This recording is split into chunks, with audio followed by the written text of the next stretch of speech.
ભક્ત બીજ પલટે નહીં, જુગ જાય અનંત, ઊંચ નીચ ઘેરા ઉતરે આખિર સંત કા સંત. એમાં પણ ભક્તિને મહત્વ આપવામાં આવ્યું છે. બીજું એવું પણ કહેવાનું છે કે રાજા ચારણને વાણિયા, ચોથી નાનકડી નાર, એતા ભક્તિ કરે નહીં અને કરે તો બેડો પાર.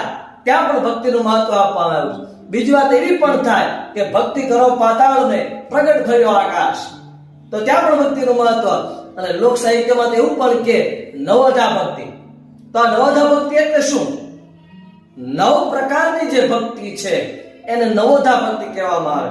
તો એ કયા કયા પ્રકારની કઈ કઈ ભક્તિ એની અંદર આવે? તો એમાંની પહેલી ભક્તિ છે શ્રવણ ભક્તિ, જે રાજા પરીક્ષિતે કરી. બીજી કીર્તન ભક્તિ, જે સુખદેવજીએ કરી.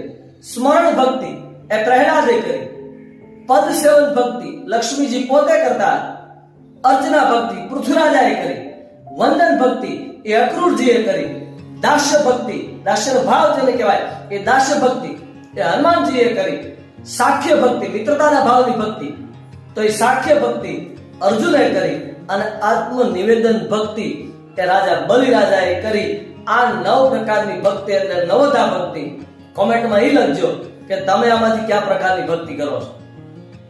જય દ્વારકાધીશ.